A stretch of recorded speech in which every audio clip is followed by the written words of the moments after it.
Hi, you guys. Welcome to my channel. My name is Karen Odd, and these are Karen's Oddities. If you're new here, welcome. If you're returning, welcome back. Regardless, I do want to ask that you give this video a thumbs up, comment your thoughts below, even if you disagree with my content. And I also want to ask that you share this video and our channel with one person that you know, as I'm confident there is something here that both you and they can benefit from. Let's get into today's video. So in today's video, I would like to talk about discipline. So when we look at the practical definition of discipline, discipline is either training ourselves or training people to follow a set of rules, to follow a code of behavior, or using discipline as a method to discourage disobedience or unwanted behaviors.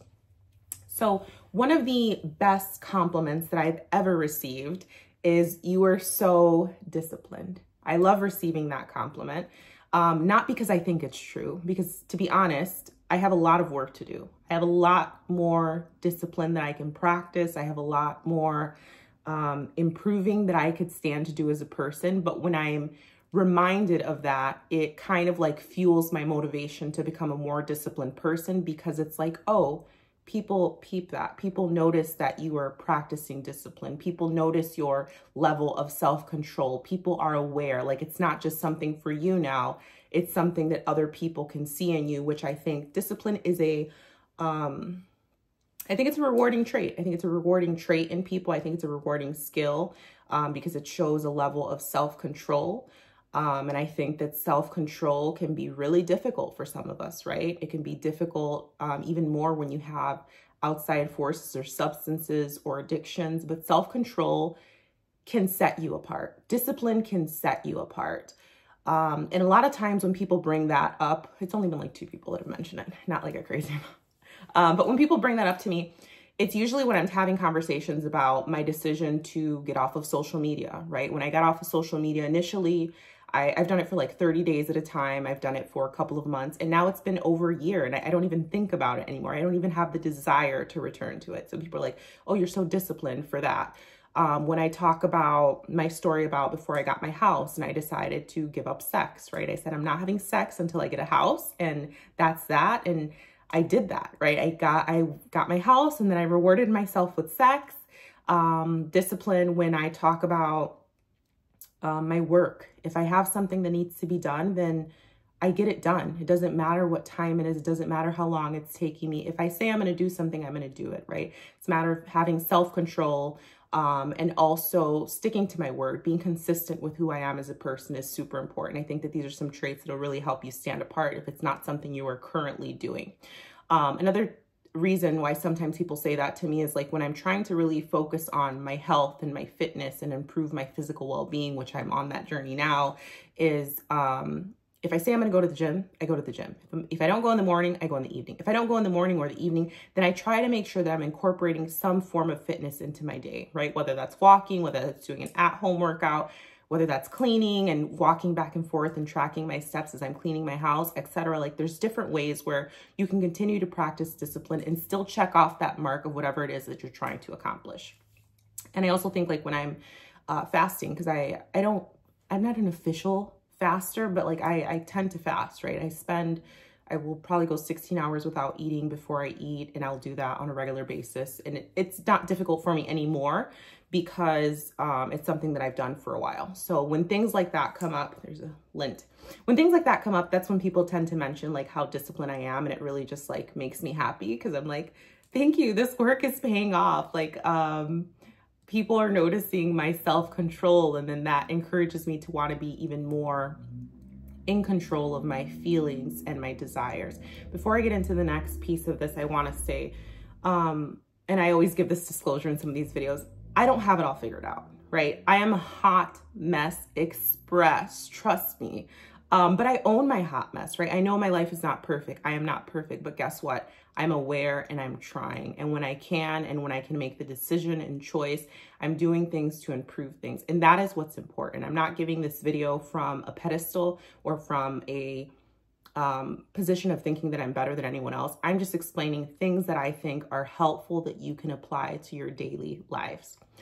When you decide to be disciplined and to practice a certain level of self-control, you are setting yourself apart. It's very uncommon for people to practice self-control, to say and do what they say they're going to do, and to do it consistently is not common these days, right? And it's okay to say you're going to do something and do it for a couple of weeks or a couple of days and fall off, right? That's the way that growth and progress is. It's not always linear. Sometimes you drop, and sometimes you peak, and sometimes you drop really low and you stay down low for a minute. But it's that daily practice. It's that daily decision. It's those daily choices that you make that help you build that discipline. Discipline is something that is built off of. It's not something that you wake up doing consistently. I have been trying to get myself in a consistent daily schedule for a while, right? And some may call it routine, discipline. The routine requires discipline, right? So it's like they both go hand in hand. And it's like some days I wake up and I do everything on that list exactly the way I want to. And some days I do them out of order. Some days I start my day and then I go back to do some of those things. And just to give you a sense of what I mean by my morning routine, when I first wake up, one of my goals is I don't want to start the first waking moments of my life by checking my phone, by checking my missed calls, by checking my text messages, by checking different applications on my phone, seeing if I have notifications, checking my work email, checking my personal. I don't want to start my day with that. I do not. So one of my rules in the morning is the very first thing I do when I wake up, and how I want to do the rest of my days of my life until my life changes and I have a husband and I have a family, and that will change the dynamics of things. But for now, it's just me and the boys, the dogs. This is how I start my day. I wake up in the morning and I try to be disciplined to not touch my phone, right? I don't want to touch that phone, because if I touch that phone, I'm going to start going down the apps and time is going to be wasted there. And who knows what type of message, email, notification, video, news that I'm going to see that's just going to shit on my day. I'm not trying to start my day with shit. Whatever's in this device that's in front of me, I don't want to see it in the morning. So what I try to do in the morning is the very first thing I try to do is I say a prayer. And my prayer, I think I have a video of like one of my prayers. I don't think I've publicized it yet because I have a lot of videos that I have to publicize, but it will get up there and you will see it. My prayers are always the exact same way, right? I start by thanking God for waking me up on that specific day. I'll say the day of the week, the day of the year, etc. And then I'll go into my prayer. Once I get done doing that, I try to do some visualizations of some things that I'm trying to manifest in my life. And then after that, then I think at that point, yes, I do give myself the privilege of checking my phone. Then after that, I physically get up and I stretch every morning. Stretching is super duper duper important. I go to the bathroom, I weigh myself, and then I sit down and I drink room temperature water. I drink a full bottle of water, 16.9 ounces. Before I drink my water, like I talk about what the intent is of the water, what I want this water to do for me. And then after that, I let the boys out and then I start either getting ready to leave the house or I start getting settled into wherever my workstation is gonna be for that day because I work from home. So I've been trying to do that consistently for a while, and sometimes I do it and sometimes I fall off, right? My reason for explaining that is like, it's okay to not do things exactly how you expect to do them every day. What's important is that as you are working on becoming a more disciplined person, that you were trying every single day, that you were pushing yourself, right?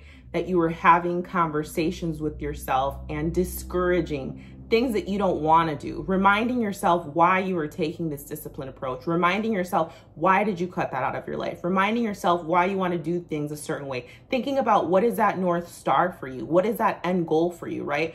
Once you have that North Star and end goal, that's going to guide you and keep you motivated to continue to be a disciplined person. And I think that discipline and self-control really sets us apart because people aren't used to that.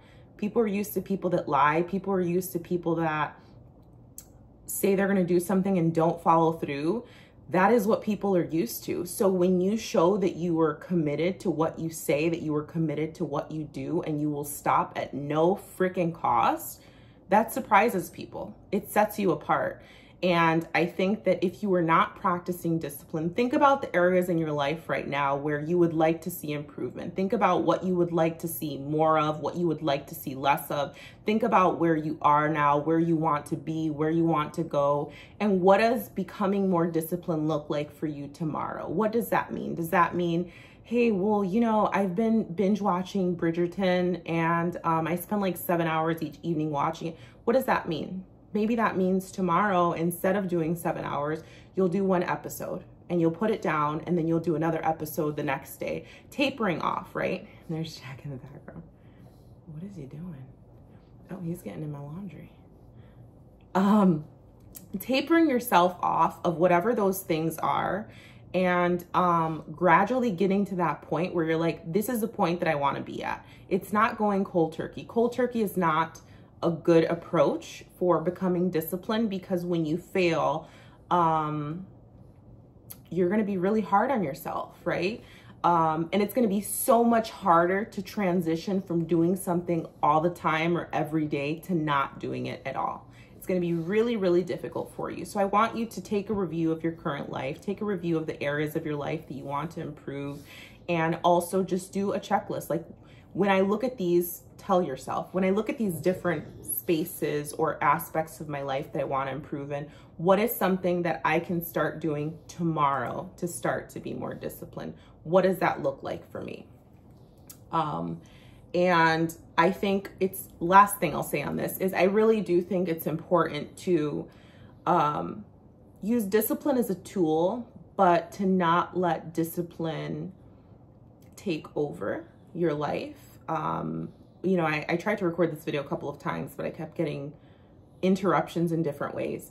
So for me, when I think about where does my level of discipline come from, I think about my childhood and my upbringing. My dad was a very disciplined man, and he was also very disciplinary against my brother. And I say against because it was not good, against my brother and against myself. And in his case, I think it was part of who he was. You would think he was ex-military, but he was not. He was not ex-military. He was just not a regular, but he was not ex-military is my point. But my dad had a change of religion when I was like 2 or 3, and his religion just like transformed his whole personality, the entire way in which he was. It really, really changed him. And he was super committed to his religion and super disciplined and practiced it day in and day out to the book, no exception. And he ruled with a hard fist, right, on all of us. Like, it was like this way, and this is the only way, and this is the way it must be. And when you are a kid, that can be really challenging, right? And it kind of changes you as a person. So what I'm saying, I say this to say, if you're going to use discipline, or if you're someone that has had negative experiences with discipline as a child, then keep yourself in check and remember not to be too hard on yourself when you are being disciplined. Remember to give yourself some grace. Remember to give yourself breaks. Remember to reward yourself in between those stints of progress, right? Remember that progress, and remember that rewarding your progress should not only happen when you reach that North Star, when you reach that final goal. You should reward your progress along the way. Don't starve yourself of your desires forever. Don't be so hard on yourself that you don't live life anymore because that's how you grew up, because that is what someone instilled in you. I just want you to use discipline as a tool, but don't make it your entire life, because that's not healthy.